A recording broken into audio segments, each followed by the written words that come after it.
Hello, and it's time for Macanori, where I'm reading to you from The Headhunter, which is a volume one in the Ellie Lawrence supernatural crime thriller series. Now we're up to chapter 3, and Ellie, if you remember, she's just gone back to the house that she bought before she left Scotsford to head to Brecon, which is all where all the Bond series is set. And now she's come back to, reclaim what's hers and to try and rebuild her life. So we're picking up there. So this is chapter 3. A week later, Ellie stood in the living room, absorbing the fact she had finally unpacked and moved into her cottage.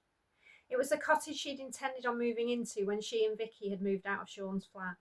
God, that seems like a lifetime ago, Ellie thought, as her mind skipped over the last couple of years. She shut her thoughts down, blocking out the pain of losing Frank and the anguish of not knowing what had become of Luca. Ellie couldn't think about them, nor could she allow herself to worry about the friend she'd left behind. She had said she needed time, and time was what she would take. Ellie brought her attention back to the cottage, her beautiful cottage, the one she'd fallen in love with, but whose hidden issues had prevented her from moving in. Fate had brought her to Brecon instead. Stop it, Lawrence, she chastised herself. She thought it would be easy to walk away and forget her friends and all they'd been through together, but it wasn't. In some ways, it was easier dealing with the loss of Frank and Luca, as they would never cross her path again. Oh, Luca, she said, and sighed, tears brimming her eyes. As much as she wished otherwise, Ellie had to accept he wasn't coming back. Whether that meant he was dead or something worse, she would probably never know for sure. But what she knew was, if Luca was still alive, he would have reached out back to her by now. Wouldn't he? She had to move on, and moving back into the cottage early was just the distraction she needed. Ellie took a deep breath and forced her mind away from the past. She reached for her phone. I don't want to talk at the mo, so leave a message or don't. I don't really care. Ellie sighed and disconnected without leaving yet another message. She knew Vicki wouldn't call her back. She'd been avoiding Ellie ever since she came back to Scotsford. Ellie knew it was punishment. Vicki had been upset about her moving to Brecon and making new friends, and then, when Ellie got involved in their troubles, well, she'll thaw, she said, nodding as if convincing herself, or trying to anyway. Am I even ready to see Vicki and all that entails? She wandered over to the front window and sat down on the built-in window seat. Ellie hugged her good pyjama-clad knee to her chest, remembering the first time she'd met Victoria Stevens.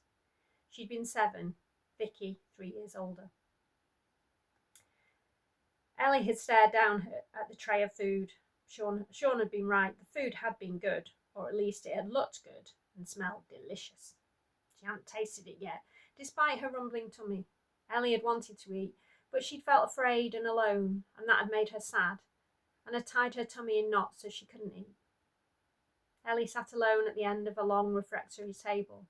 The dining hall had around 20 such tables, some full, some with a few people on them, some, like Ellie's, with only 2 people sat at it. There was a low hum of voices in the room. This isn't a happy place, Ellie thought as tears filled her eyes.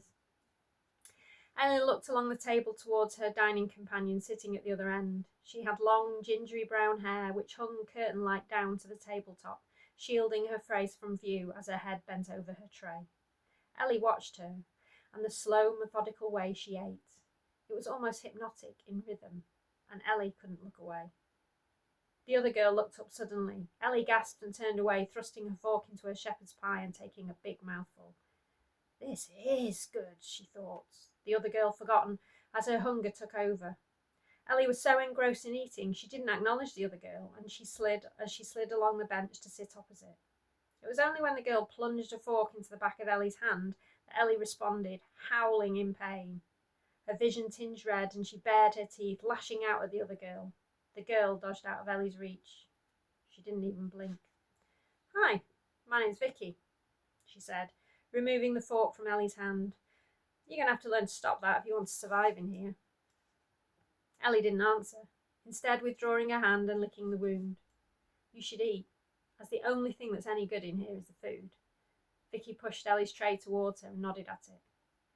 Ellie, watching Vicki, picked up her fork again and resumed her meal, slow at first, but soon gobbling it down because she was so hungry and it tasted so good. Better? Vicki asked as Ellie finished her last spoonful of chocolate pudding. She reached for her glass of milk, but Vicki stopped her. Don't. Not yet. Why? Ellie said, finding her voice at last. Because it will make you sleepy, and they will take you back to your room. So we get out about an hour at tea time, so it's best to make the most of it. There aren't many times when they put us all together, not that it makes much of a difference anyway, Vicki said, nodding towards the tables of now silent children. Why is everyone so quiet? Many reasons, I guess. Lonely, scared, and the treatments don't help.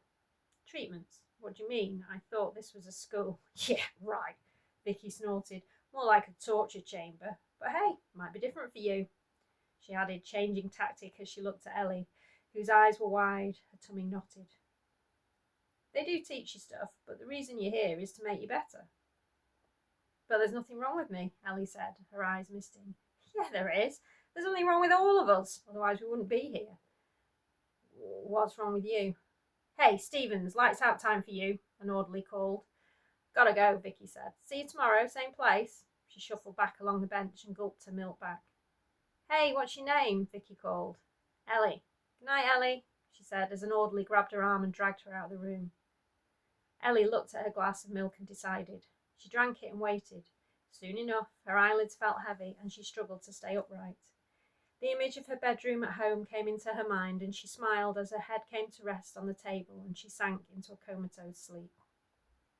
Ellie only stirred as the orderly carried her back to her room and threw her on the bed, not bothering to cover her against the cold of the room. Ellie shivered at the memory and massaged the back of her hand, the scar barely visible after so many years. Forcing the memories of that time away, she turned and looked out of the window into the cosy, walled-in garden. The grass was almost as high as the windowsill, and the tangle of thorns made it look more than like an angry forest than a garden. She certainly had her work cut out tackling that. An excitement rippled through her at the thought. She could have hired someone, but she wanted to do it herself, knowing that fighting her way through the garden was just what she needed, the strength of her leg notwithstanding. She gazed up into the inky blackness of the sky, marvelling at the billions of stars she could see now that the orange glow of the streetlights was no more. She'd done the right thing keeping hold of the place. Ellie knew that deep down. She could build her life now, away from Brecon, and maybe, just maybe, have the chance of a relationship again, when she was ready. Ellie stood up, pulling her dressing gown around her, even though she didn't need it. The underfloor heating kept the cottage warm and cosy. She limped through her new home again before she went to bed, still marvelling at her luck in finding it.